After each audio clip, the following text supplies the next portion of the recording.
First contact confusion. The Galactic Coalition exploration vessel, Harmonious Discovery, drifted silently at the edge of System K-739, its sensors extended to their maximum range. Chief Science Officer Vila Trizanar stood motionless, all six of her eyes fixed on the holographic display before her. Her slender fingers, each tipped with a sensitive photoreceptor, trembled slightly as she manipulated the controls. "Run the scan again," she ordered, her voice carrying the musical lilt characteristic of the Lumari species.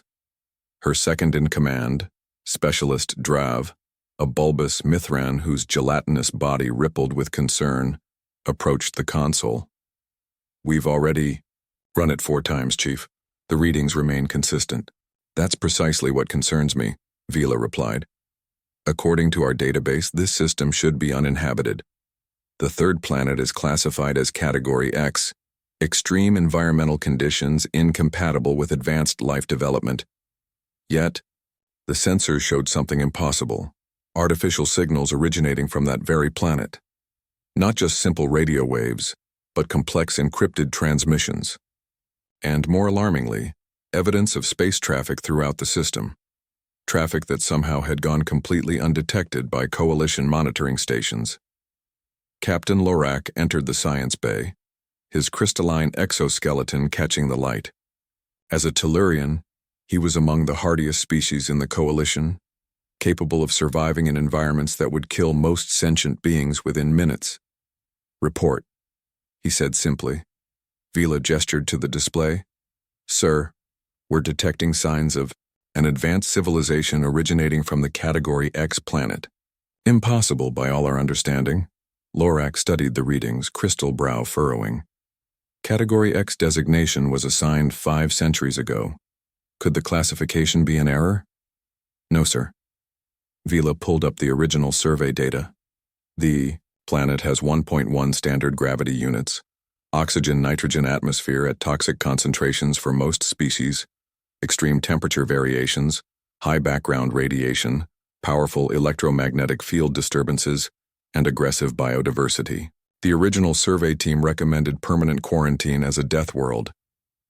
Yet something not only evolved there but achieved spacefaring status, Lorak mused. Fascinating. A sudden alarm cut through their discussion. Specialist Drav's body pulsed rapid shades of warning orange. "Chief Captain, we're detecting an object on approach vector. It appeared from nowhere. Our sensors didn't register it until it was within 10,000 units. The main viewer activated, showing a vessel unlike any in Coalition records. Where Coalition ships were elegant, biological curves integrated with technology. This craft was angular, utilitarian, with obvious weapons ports and what appeared to be crude armor plating. "Scan it," ordered Lorak. Drav's manipulator appendages worked the controls. "Sir, internal environmental readings are... They can't be right. The interior maintains planetary conditions similar to the Category X world. Temperature, pressure, atmospheric composition, all would be lethal to 96% of Coalition species." "Defensive posture," Lorak commanded. "Shields at maximum." "Sir?" interjected Communications Officer Pell, the feathered ruff around his neck standing erect with surprise. "We're being hailed.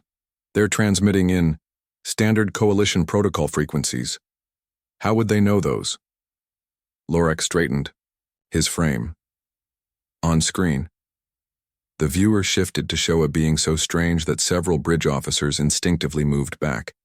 It stood on 2 limbs, with 2 upper appendages ending in multiple digits. Its body had no exoskeleton, no protective carapace, just soft-looking external tissue partially covered with artificial materials. Most disturbing was its face.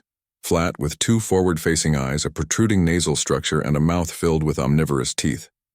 There was no indication of external sensory antenna, radiation shields, or breathing apparatus. "Greetings. Coalition vessel," the creature spoke in perfect Coalition standard, its mouth forming the words in a disturbing approximation of speech. "This is Captain Elena Chen of the Earth Alliance ship Pathfinder. Apologies for startling you. Our stealth systems sometimes work too well." Silence gripped the bridge of the Harmonious Discovery. These beings not only knew about the Coalition, but spoke their language and understood their communication protocols. Lorak recovered first.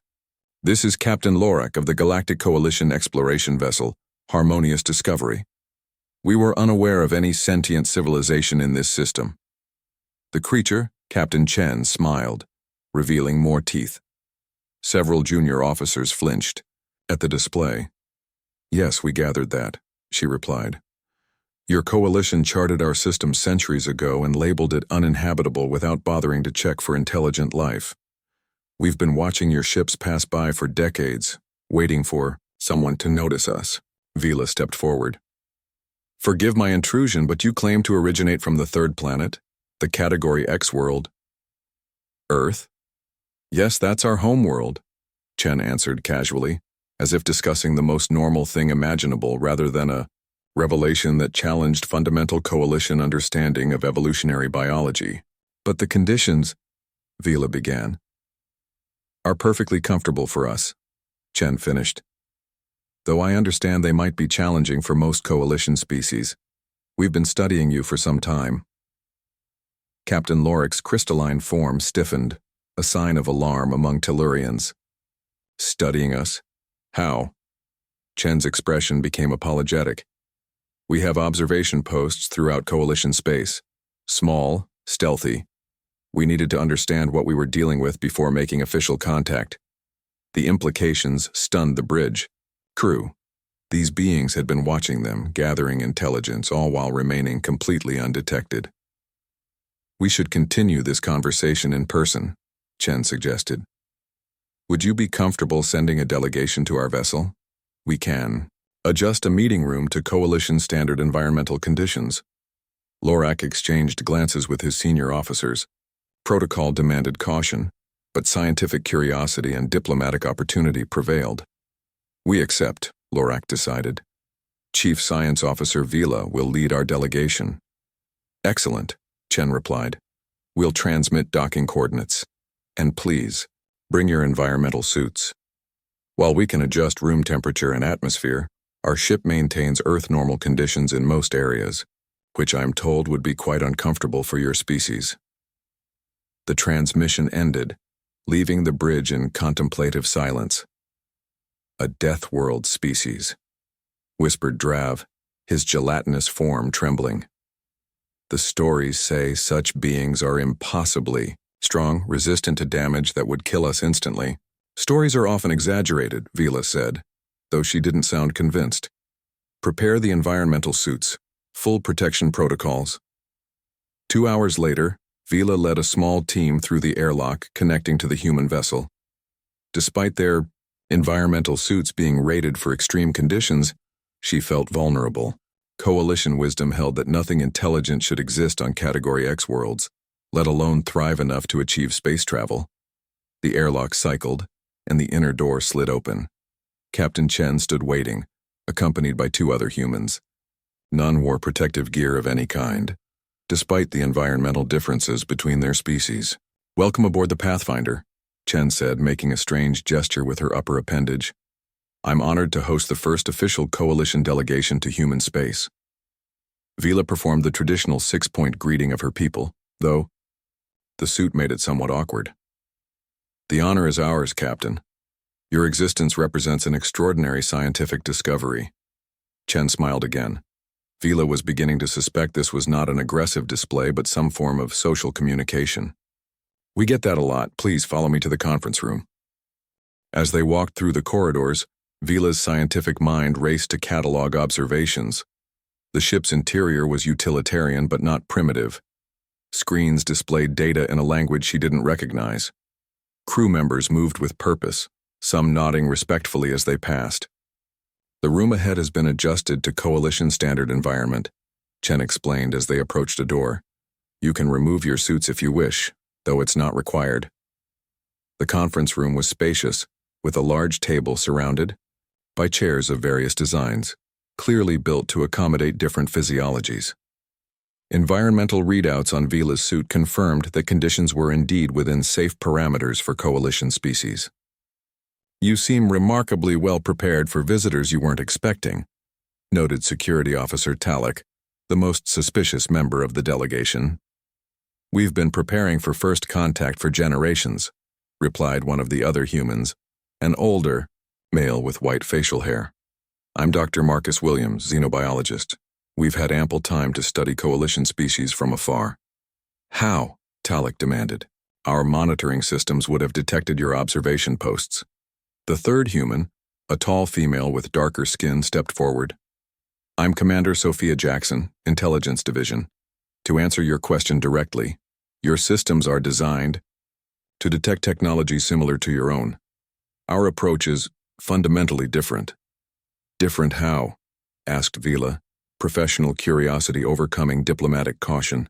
"Coalition technology evolved from biological integration and energy manipulation," explained Dr. Williams. "Elegant, advanced, and remarkable in many ways, but also predictable in its signatures. Human technology took a more robust path. We had to engineer solutions for survival on Earth first, where conditions are harsh even for us." Captain Chen activated a holographic display showing the solar system. "We've had listening posts in Coalition space for 30 years. Small, powered down most of the time, using burst transmissions encoded to look like cosmic background radiation. Nothing that would trigger your sensors." The delegation exchanged troubled glances through their helmet visors. The implications were disturbing. If humans could penetrate Coalition space undetected, what else might be lurking out there? "Why reveal yourselves now?" asked Vila. Chen's expression grew serious. "Because we believe there are mutual benefits to official diplomatic relations, and because we've detected something concerning at the edge of both our territories. Something neither of us should face alone." She manipulated the holographic display, zooming out to show a region of space beyond Coalition borders. Red markers appeared, showing movement patterns. "The Scourge," whispered Talek, recognizing the signature immediately. Chen nodded. "You call them the Scourge. We've been tracking their fleet movements for 3 years. They are assembling in greater numbers than your Coalition has ever documented." The Scourge were the Coalition's oldest adversary, a hive-mind species that consumed all biological matter in its path. For centuries, they had been contained by Coalition border forces, making only occasional probing attacks. "How did you obtain this intelligence?" Lorak asked. "Our outposts in that sector have reported nothing unusual." "Because your outposts were destroyed 6 months ago," Commander Jackson replied bluntly. "The Scourge have developed countermeasures against Coalition detection methods. They've been systematically eliminating monitoring stations while projecting false data back to your central command." Stunned silence followed this revelation. If true, it meant the Coalition's borders were far more vulnerable than anyone realized. "We have no reason to trust these claims," Talek said finally. "This could be misinformation designed to create panic." Dr. Williams sighed. "We anticipated skepticism. That's why we're prepared to share our raw data and intelligence gathering methods. But time is limited. Our models predict the Scourge will launch a major offensive within 60 standard days." "Why help us?" Vila asked, the question burning in everyone's mind. "You owe the Coalition nothing. We didn't even acknowledge your existence." Captain Chen looked directly at her, expression earnest. "Because we're neighbors now. Because fighting together offers better odds than fighting alone. And because Earth has taught us one unshakable truth. Survival often depends on cooperation." Fair. The humans outlined their intelligence on the Scourge threat. Vila found herself reevaluating everything she thought she knew about evolutionary biology and sentient development. These humans, these Deathworld survivors, defied classification. They had mastered stealth technology beyond Coalition understanding, had observed them undetected for decades, and now offered alliance against a common enemy. Most disturbing of all, they seemed so normal. Not monstrous predators, not frightening aberrations. Just people shaped by a world that would kill most species in minutes. If humans could evolve in such conditions, what else might the galaxy hold that the Coalition had overlooked? The human puzzle news of the human contact spread through Coalition space like a quantum ripple. Within days, the Coalition High Council had convened an emergency session, and the harmonious discovery was ordered to maintain position near the human vessel, while a specialized diplomatic and scientific team was dispatched. Aboard the Coalition, diplomatic vessel Enlightened Discourse, Senior Envoy Thalia Vex reviewed the preliminary reports for the 12th time. A veteran of over 200 first contact scenarios, she had never faced a situation quite like this one. Impossible, muttered Dr. Kezra, the Coalition's leading xenobiologist, his eye stalks swiveling in agitation as he studied the biological scans. Even accounting for convergent evolution, no species should be able to develop sentience in such hostile conditions.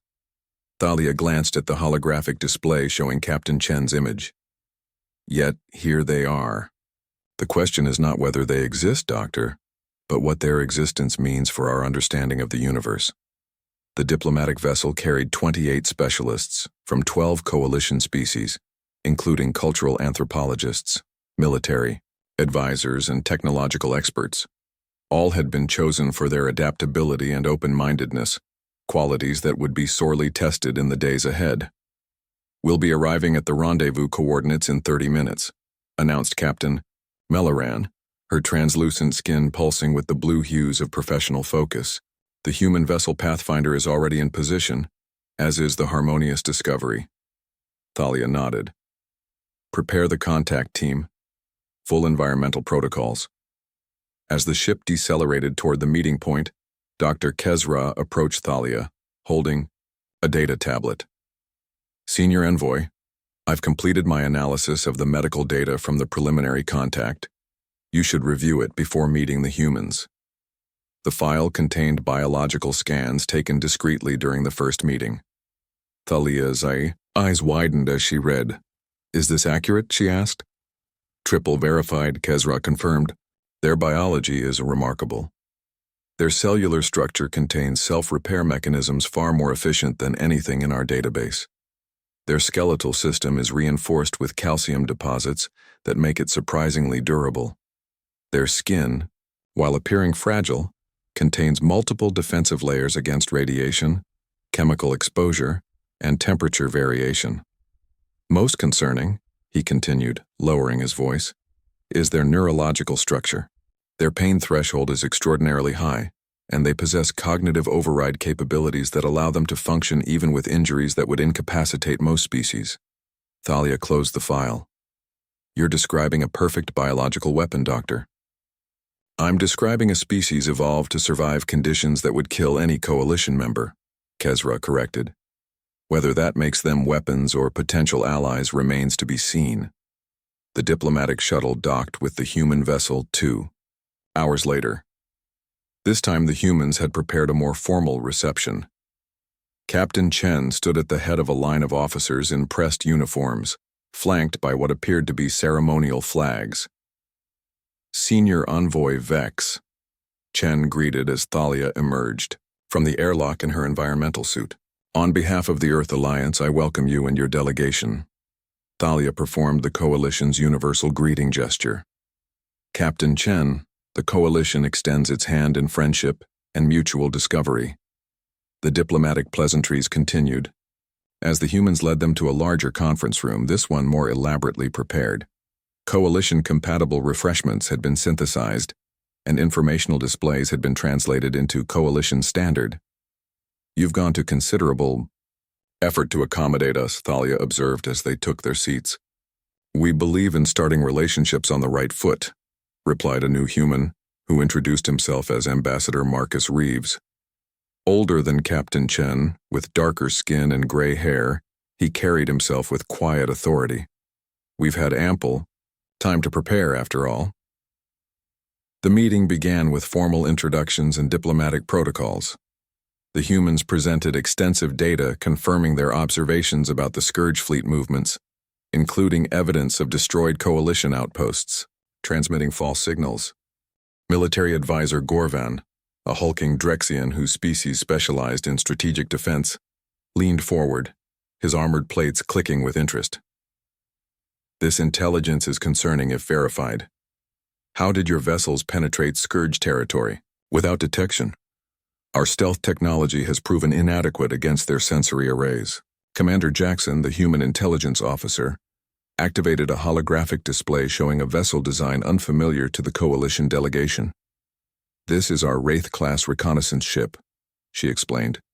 Unlike your vessels, which rely on energy-dampening fields, our stealth technology uses a different approach. We absorb and redirect scanning waves rather than trying to dampen them. Fascinating, murmured Dr. Kezra, eye stalks extended in scientific curiosity. May I ask about the power requirements for such technology? Minimal, actually, replied a human engineer named Dr. Takashi. The material itself is passive. We developed it after studying deep-sea creatures on Earth that manipulate light to become invisible to predators. The technical discussion continued, but Thalia noticed a pattern developing. For every coalition advancement mentioned, the humans had a different, often simpler but equally effective solution. Not necessarily more advanced technology, but approaches that the coalition had never considered. During a break in the proceedings, Thalia observed the humans interacting with her team. Most coalition species maintained careful physical distance from others, a product of evolving on worlds where contact often meant competition or danger. The humans, by contrast, seemed comfortable in close proximity, occasionally touching each other's arms or shoulders in what appeared to be gestures of camaraderie.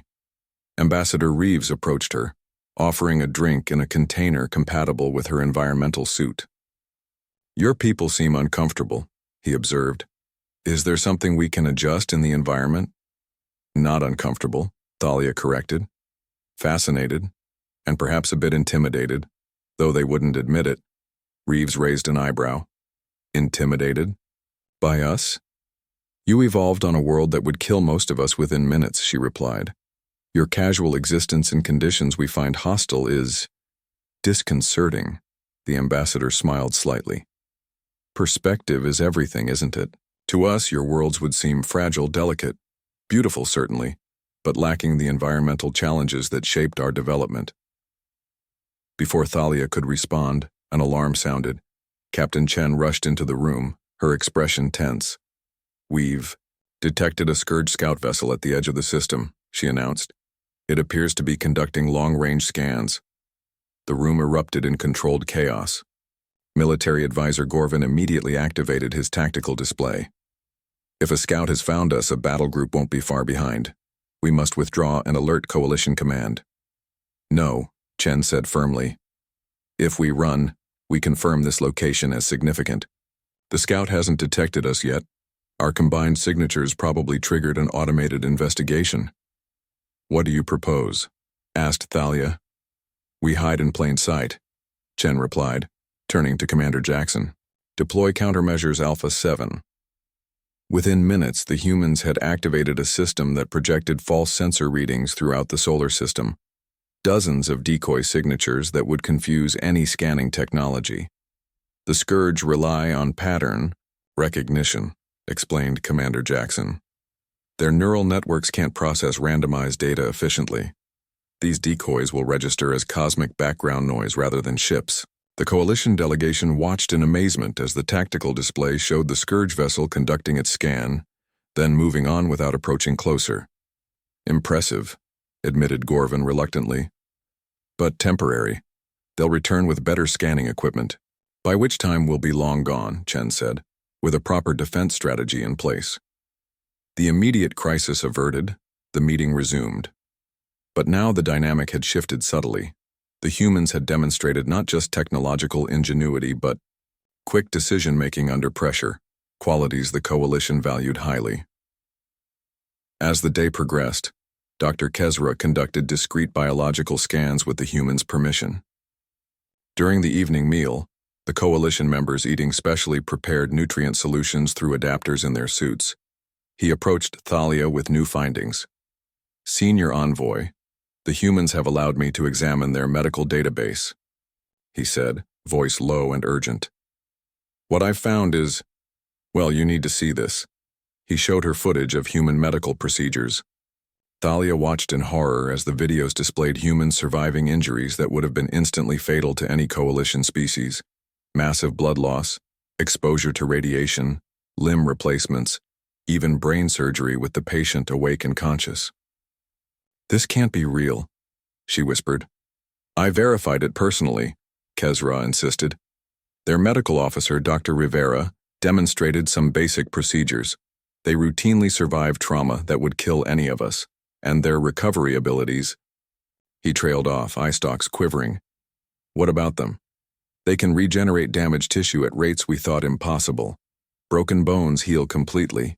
Even neurological damage can sometimes be overcome through what they call neuroplasticity, their brains rewiring themselves around damaged areas. Thalia felt a chill despite her suit's climate controls. Are we looking at some form of genetic engineering? No, that's the most remarkable part, Kezra replied. This is natural evolutionary adaptation to their world. They call it survival of the fittest, a brutal process where only the strongest genetic lines continue. Later that evening, Thalia requested a private meeting with Ambassador Reeves. They met in a small observation lounge, looking out at the stars. Reeves had arranged for a section to be adjusted to coalition atmospheric standards, allowing Thalia to remove her helmet. You seem troubled, Senior Envoy, Reeves observed, sipping from a glass containing an amber liquid. Ambassador, I must be direct, Thalia said. My team is concerned about certain aspects of human physiology and capability. Reeves nodded slowly. You've been scanning us. We noticed. With permission, Thalia reminded him. Of course. And did you find what you were looking for? We found more questions than answers, she admitted. Your species possesses biological resilience that defies our understanding of evolutionary biology. You endure conditions and survive injuries that would kill coalition species instantly. Is that a problem? Reeves asked mildly. It could be, Thalia said carefully. The Coalition Council will want assurances about humanity's intentions. Species with your capabilities have historically been aggressive expansionists. The ambassador set down his glass. You're wondering if we're a threat. The thought has occurred to us, she acknowledged. Reeves was quiet for a moment, looking out at the stars. Humanity has a complex history, Senior Envoy. We've fought countless wars among ourselves. We've committed atrocities in the name of survival, power, ideology. We've pushed ourselves to the brink of extinction more than once. He turned back to her. But we've also created art that can move even the coldest heart to tears. We've sacrificed ourselves for strangers. We've sent missions to save species on the brink of extinction. We've spent generations developing medical technology not to create better warriors, but to alleviate suffering. You're saying you're both peaceful and dangerous, Thalia observed. I'm saying we're human, Reeves replied. Contradictory, complex, capable of both tremendous good and terrible evil. Just like every sentient species, I imagine. The difference is, Earth never gave us the luxury of gentleness. We had to become strong to survive our world. But that strength doesn't define our character, only our capability. He leaned forward. Judge us by our actions, Senior Envoy. We've known about the Coalition for decades. We could have attacked when you were unaware of our existence. Instead, we waited, observed, and now offer alliance against a common threat. Thalia considered his words. Coalition protocols for first contact scenarios had never anticipated a species like humanity. Technologically advanced, biologically resilient, and already fully aware of the galactic community before official contact. I believe you, Ambassador, she said finally. But the Coalition Council will need more than words. They will want to understand humans better before committing to any alliance. Reeves smiled.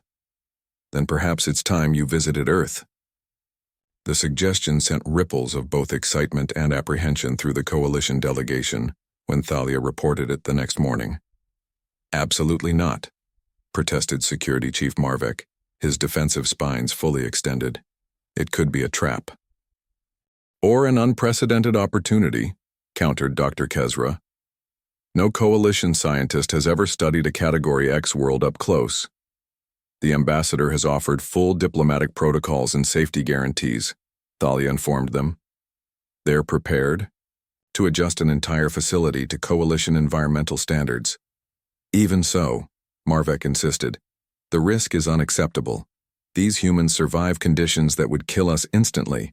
Sending a delegation to their homeworld places us at a severe, tactical disadvantage.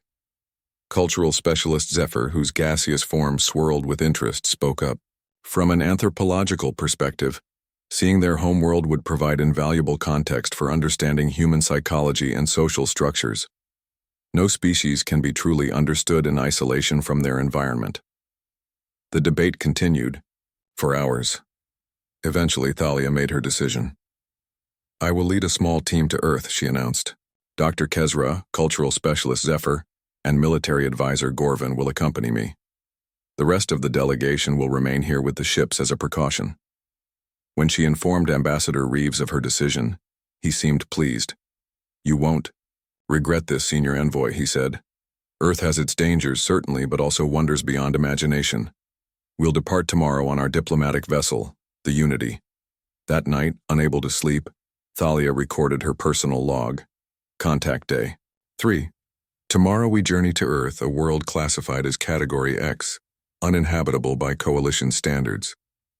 Yet somehow it produced beings capable of spaceflight, stealth technology, and resilience that borders on the supernatural by our understanding. The humans remain an enigma, their technology neither primitively behind nor dramatically ahead of our own, but different in approach and execution. They've demonstrated remarkable restraint given their capabilities. The question remains, are we witnessing the emergence of the Coalition's greatest potential ally, or its most formidable future adversary? Perhaps Earth itself will provide the answer. As she finished her recording, Thalia gazed out her viewport at the distant yellow star the humans called their sun. Around one of those points of light orbited a world so harsh that Coalition explorers had dismissed it as a biological dead end. Instead, it had forged a species that now stood ready to alter the galactic balance of power forever. What other assumptions, Thalia wondered, might prove equally wrong? Threat Assessment. The Coalition High Council chamber fell silent as the transmission from Senior Envoy Thalia Vex concluded. 23 council members representing the dominant species of the Galactic Coalition sat in a perfect circle, their expressions, those with readable facial features, ranging from disbelief to alarm. High Councillor Zandrath, the eldest of the Arcturian representatives and current council chair, spoke first. Senior Envoy Vex's report is disturbing. A previously unknown species with Deathworld adaptations, advanced stealth technology, and apparent knowledge of our most classified security protocols. They claim to have been observing us for decades, added Councillor Rethna of the Lumari Conclave, her luminescent skin pulsing with anxiety. If true, this represents the most catastrophic security breach in Coalition history. The emergency session had been convened immediately upon receiving Thalia's preliminary report about the humans. Now, with the news that a Coalition delegation was en route to Earth, the Council faced difficult decisions about how to respond.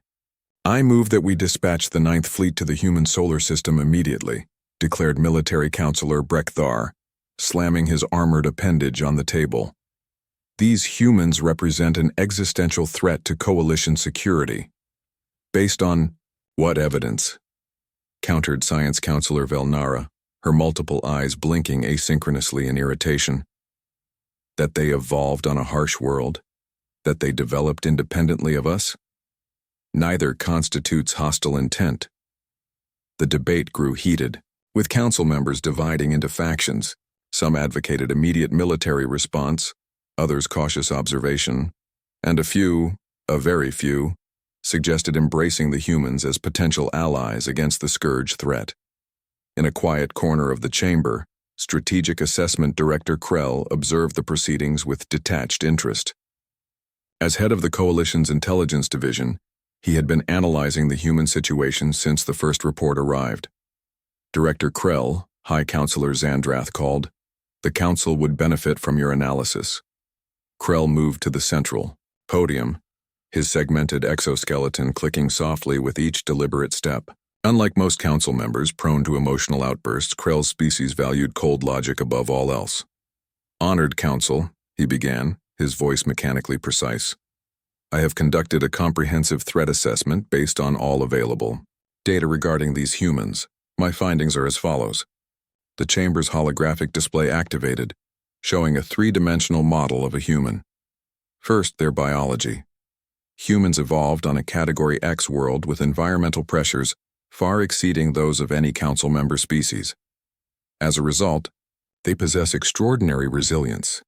Their musculoskeletal system can withstand gravitational forces that would crush most of us.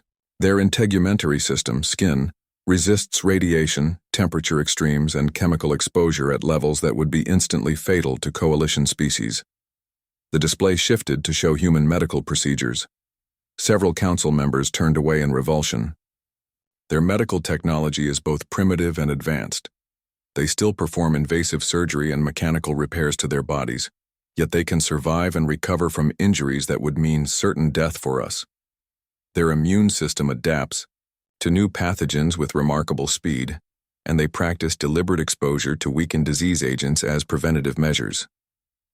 Barbarians, muttered a council member. Krell continued without acknowledging the interruption. Second, their psychology.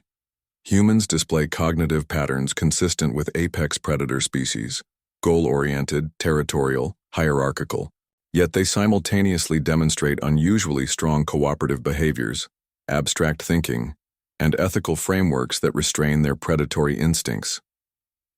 The display showed human historical images, wars, atrocities, alongside scientific achievements and artistic creations.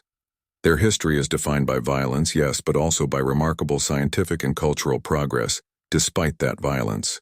Where coalition species evolved toward peaceful cooperation over millions of years, humans compressed a similar societal evolution into mere thousands, adapting, changing, and advancing at rates that defy our models of sociological development. Krell activated the final section of his presentation. Third, their technology. While not uniformly superior to ours, human technology follows different developmental paths, creating capabilities we never pursued. Their stealth technology, as described by Senior Envoy Vex, represents an approach our scientists never considered. This pattern appears consistent across their technological development. They find solutions we overlooked, not because they are more intelligent, but because they think differently. Different how? Asked Science Counselor Velnara. They embrace chaos, Krell replied simply. Where coalition science seeks elegant, unified solutions, humans accept imperfect, practical answers. They iterate rapidly, fail often, and incorporate those failures into their next attempts. It is messy, but effective. Your assessment of the threat level, Director, prompted High Counselor Zandrath. Krell paused, unusual for his methodical species. Humans represent either our greatest potential ally or our most dangerous potential adversary. Their biology makes them nearly indestructible by our standards. Their psychology makes them unpredictable. Their technology fills gaps in our own capabilities. Most concerning is their demonstrated ability to remain undetected while observing us for decades, a capability that suggests others may be doing the same. You haven't answered the question, pressed Military Counselor Brekthar. Are they a threat? All unknown variables are potential threats, Krell stated. But military action against humans would be ill-advised at this time. Their technology suggests defensive capabilities we cannot accurately predict, and their psychology indicates they would respond to aggression with disproportionate force. He deactivated the display. My recommendation is cautious engagement while we gather more information. Senior Envoy Vex's mission to Earth represents our best opportunity to understand what we're dealing with. High Counselor Zandrath thanked Krell for his assessment, then addressed the Council. We will vote on our official response. Options are immediate military containment, covert surveillance, or diplomatic engagement as currently underway. After intense debate, diplomatic engagement won by a narrow margin, though with significant resource allocation for contingency planning, should the humans prove hostile. As the session concluded, Science Counselor Velnara approached Krell privately. You didn't share everything, did you, Director? Krell's compound eyes studied her for a moment. I shared all relevant threat assessment data. But not your personal conclusion, she pressed. Krell's mandibles clicked once, the closest his species came to sighing. My personal conclusion, Counselor, is that the emergence of humanity represents a fundamental shift in the galactic power balance, regardless of their intentions. The Coalition has been the dominant power for so long that we've grown complacent. These humans will change that one way or another. And you find that concerning? On the contrary, Krell replied. I find it necessary. Evolution requires pressure. The Coalition has had none for too long. While the Council debated on the Coalition capital world, the human diplomatic vessel Unity carried Thalia's delegation toward Earth. Unlike the utilitarian Pathfinder, the Unity was clearly designed to impress, more spacious, with aesthetic considerations evident in its architecture and amenities. Ambassador Reeves had arranged for an entire deck to be converted to Coalition environmental standards, allowing the delegation to move freely without their suits within designated areas. The humans themselves moved throughout the ship in their normal environment, occasionally donning lightweight breathing apparatus when entering the Coalition section. Military advisor Gorvin spent most of his time observing human security procedures, mapping the ship's layout and assessing potential threats, standard protocol for any diplomatic mission to an unknown power. Their security seems minimal, he reported during the delegation's private evening briefing. Few armed personnel, minimal surveillance, vulnerable access points to critical systems. Or that's what they want us to see, Dr. Kezra suggested, his eye stalks swiveling thoughtfully. Remember, these humans developed stealth technology that evaded our detection for decades. Perhaps their security is equally unconventional, cultural. Specialist Zephyr, whose gaseous form allowed him to perceive subtle atmospheric changes, added his observations. Their interactions indicate a species comfortable with risk. They joke about danger, share stories of survived injuries, and demonstrate remarkable casualness about conditions we find terrifying. Have you made progress understanding their cultural artifacts? Thalia asked. Some, Zephyr replied, his form rippling with intellectual excitement. They've provided access to thousands of what they call films, visual recordings of both actual events and fictional narratives. The fictional ones are particularly revealing. How so? Asked Gorvan skeptically. They fantasize about contact with alien species, us, constantly, Zephyr explained. Thousands of stories, spanning centuries of their development. And in these stories, humans are variously depicted as conquerors, victims, saviors, destroyers. They've imagined every possible first contact scenario before it happened. That seems paranoid, Gorvan observed. Or prescient, countered Zephyr.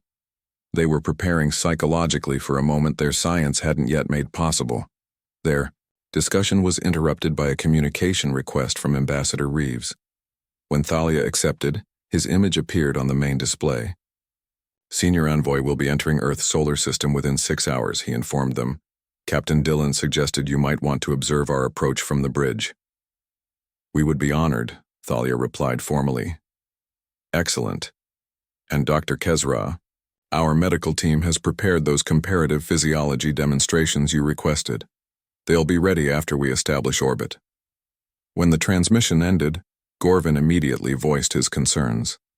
This invitation to their bridge during approach to their homeworld violates every security protocol and Coalition guidelines.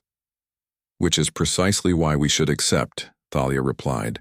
They're offering transparency we wouldn't extend to them. In similar circumstances, we should acknowledge that gesture. 6 hours later, the Coalition delegation stood on the Unity's bridge as the ship decelerated into Earth's solar system. Through the viewports and on monitoring screens, they watched as they passed massive gas giants, asteroid fields, and smaller, rocky planets.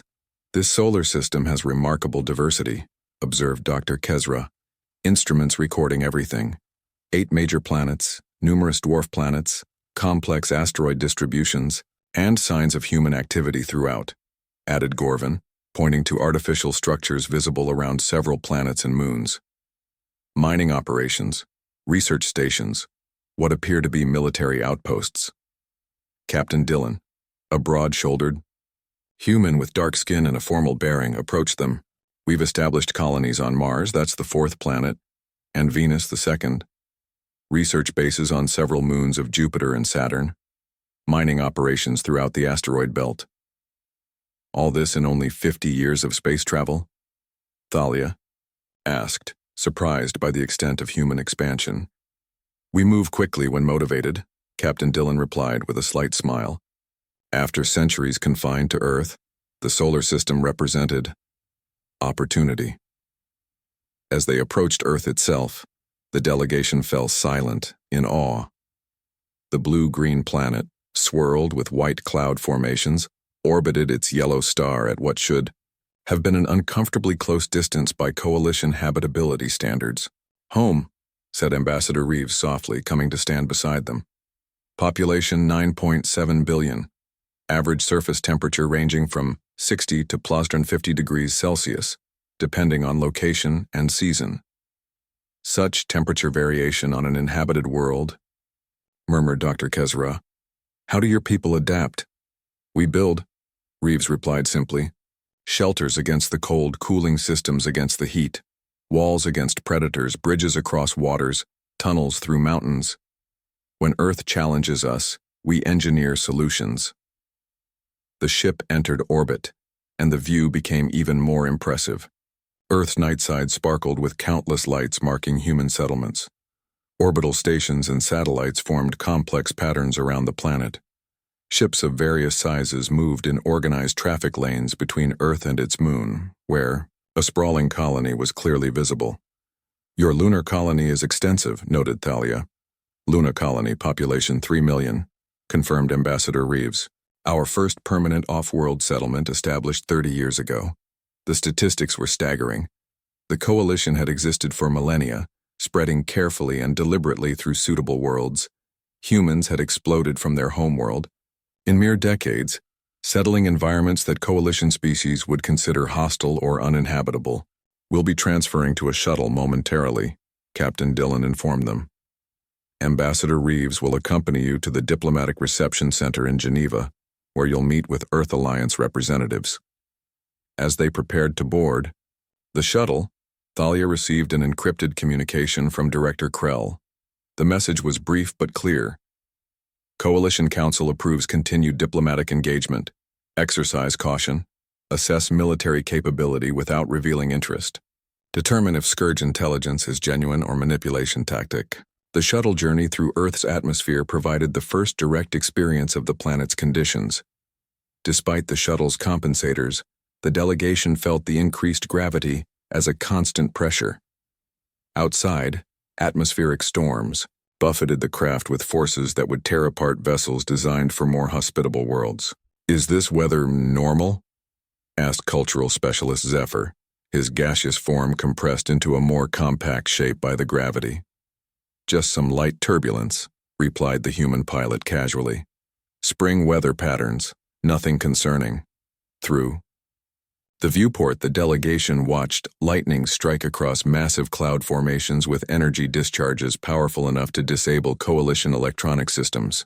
The human craft continued without hesitation through conditions that would ground any coalition vehicle. As they descended lower, the landscape came into view. A patchwork of urban centers, agricultural regions, mountain ranges, and bodies of water. Human structures were everywhere, from massive cities to isolated outposts. Your population distribution seems inefficient, observed Gorvan. Why not centralize in optimal environmental regions? Humans adapt to their environments rather than requiring optimal conditions, explained Ambassador Reeves. Some prefer mountains, others deserts, others coastal regions. Earth contains multitudes. It's one of her greatest gifts to us. The shuttle approached a large urban center nestled between mountains and a large lake. As they drew closer, Thalia could see the Diplomatic Reception Center, an impressive structure of sweeping lines and transparent surfaces, surrounded by carefully maintained grounds.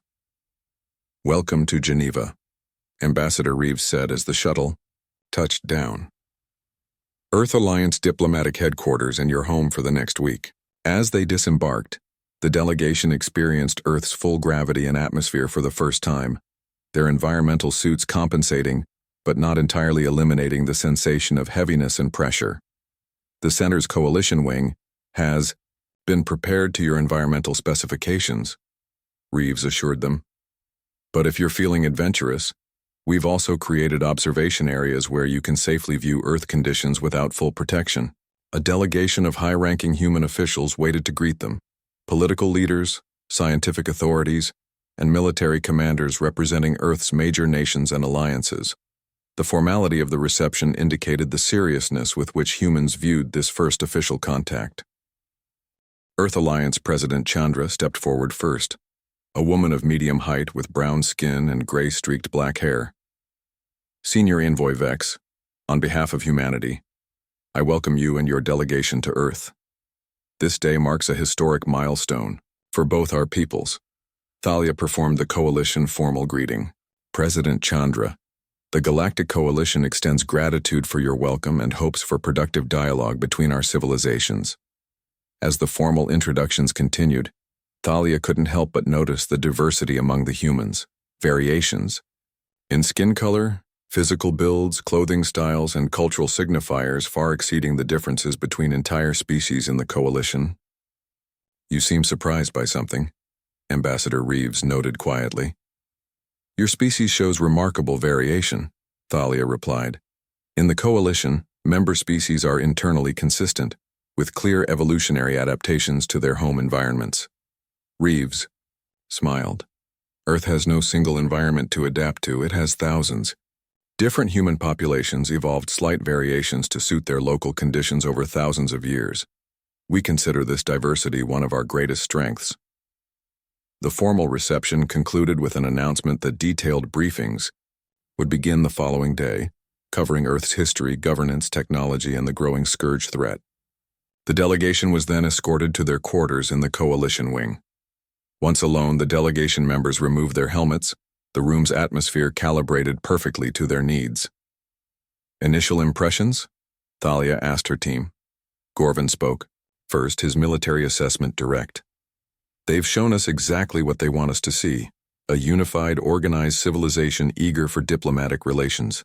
But I noted at least 3 different military uniforms among their greeting party, suggesting separate command structures.